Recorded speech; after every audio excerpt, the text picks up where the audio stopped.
वक्फ board पर दहाड़े राजा भैया, कट्टरपंथियों में मचा हाहाकार। वक्फ के पक्ष में हो रहा है मतदान, लेकिन हिंदू बना नादान। राजा भैया बोले, राष्ट्र रक्षा का दायित्व नेता का नहीं, देश के प्रत्येक नागरिक का है अधिकार। राजा भैया के बयान से चिढ़े ओवैसी, बीजेपी की राह कर दी आसान। इंदिरा उत्तर प्रदेश का संभल चर्चाओं में है। इसी बीच पुलिस चौकी संभल की जामा मस्जिद के सामने बनाई जा रही है, जिसको लेकर ओवैसी ने सोशल मीडिया एक्स पर कुछ कागज शेयर करते हुए पुलिस चौकी की जमीन को वक्फ बोर्ड की जमीन बता दिया। इसके बाद राजनीति तेज हो गई। वैसे भी आप लोगों ने देखा होगा कि वक्फ का नाम आए दिन किसी न किसी चर्चा को लेकर बना रहता है, जिसका शिकार आम जनमानस हो रहे हैं। आपने अक्सर करके देखा होगा कि वक्फ बोर्ड के हिमायती बने ओवैसी अक्सर करके उछलते हुए देखे जा सकते हैं। आए दिन मुस्लिम समुदाय को भड़काते हुए नजर आते हैं, लेकिन इसी बीच संभल की चौकी की जमीन पर वक्फ बोर्ड की संपत्ति बताकर सियासी माहौल गरमा दिया है।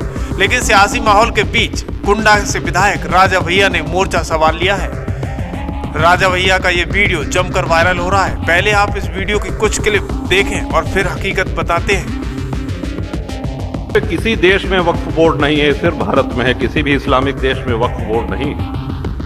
दरअसल आपने देखा है कि भारत को छोड़ कोई भी देश ऐसा नहीं है जहां वक्फ बोर्ड हो, और न ही किसी देश को कोई आपत्ति है।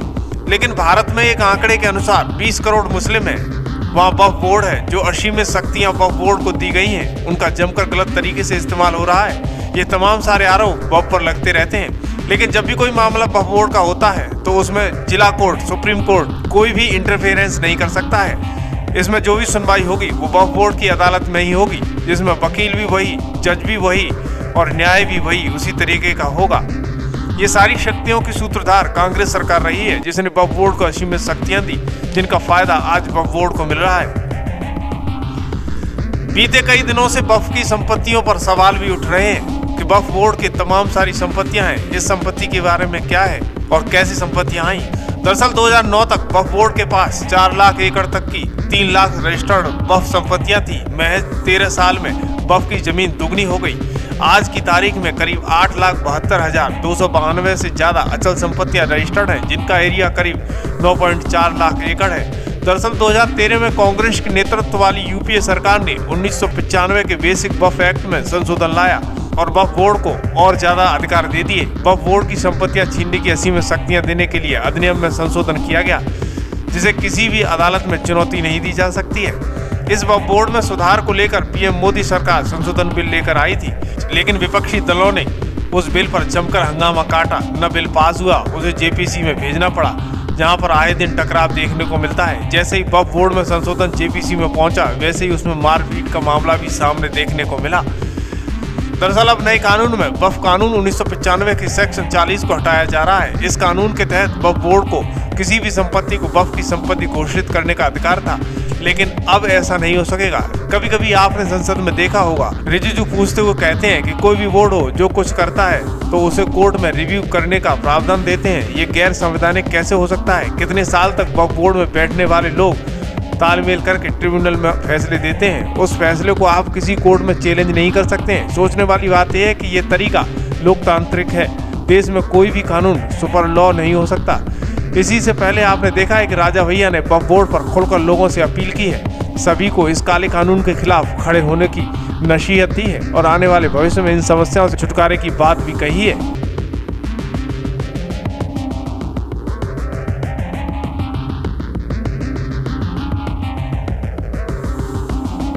किसी देश में वक्फ बोर्ड नहीं है, सिर्फ भारत में है। किसी भी इस्लामिक देश में वक्फ बोर्ड नहीं है।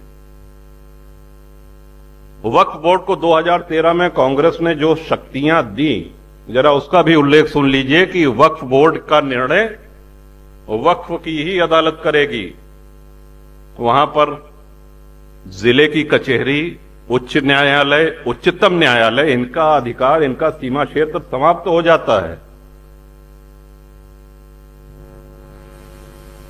और वक्फ बोर्ड आपको एक नोटिस उसने दिया कि साहब ये संपत्ति वक्फ की है, अगर आपको आपत्ति करना है तो उनका प्रदेश में एक कार्यालय है, वहां जाके आप आपत्ति कर सकते हैं। अगर 1 साल में आपने कोई जवाब नहीं दिया तो ये माना जाएगा कि आपको कोई दिक्कत नहीं, आपका घर, आपकी जमीन, आपका गांव वो वक्फ संपत्ति घोषित हो जाएगा। ये लिखा पढ़ी में है। और आज आप टीवी पे देख रहे होंगे कि इसके पक्ष में मतदान भी कराया जा रहा है। तमाम मौलाना लोग इसमें मोबाइल के माध्यम से मतदान हो रहा है। इसमें हम सबको मुखर होना चाहिए, क्योंकि राष्ट्र रक्षा का दायित्व तो सिर्फ राजनेताओं का नहीं है। हम कुछ भी रखें, हम घर रखते हैं, अपने घर में हम सफाई करते हैं, उसकी रंगाई पुताई करते हैं, हम गौ पालन करते हैं तो उसको गौ माता को भी चारा पानी देते हैं, यहां तक कि वाहन भी रखते हैं तो उसमें सर्विसिंग होती है, तेल पानी भराना पड़ता है, उसकी देखरेख करनी पड़ती है। आज हमारे नेता अगर ये कठिन निर्णय ले रहे हैं तो उनको प्रोत्साहित करने की आप सबको आवश्यकता है, हम सब लोगों को आवश्यकता है। ये धरती पे किसी देश में वक्फ बोर्ड नहीं है, सिर्फ भारत में है। किसी भी इस्लामिक देश में वक्फ बोर्ड नहीं है। वक्फ बोर्ड को 2013 में कांग्रेस ने जो शक्तियां दी, जरा उसका भी उल्लेख सुन लीजिए कि वक्फ बोर्ड का निर्णय वक्फ की ही अदालत करेगी। वहां पर जिले की कचहरी, उच्च न्यायालय, उच्चतम न्यायालय, इनका अधिकार, इनका सीमा क्षेत्र समाप्त हो जाता है। और वक्फ बोर्ड आपको एक नोटिस उसने दिया कि साहब ये संपत्ति वक्फ की है, अगर आपको आपत्ति करना है तो उनका प्रदेश में एक कार्यालय है, वहां जाके आप आपत्ति कर सकते हैं। अगर 1 साल में आपने कोई जवाब नहीं दिया तो यह माना जाएगा कि आपको कोई दिक्कत नहीं, आपका घर, आपकी जमीन, आपका गांव वो वक्फ संपत्ति घोषित हो जाएगा। ये लिखा पढ़ी में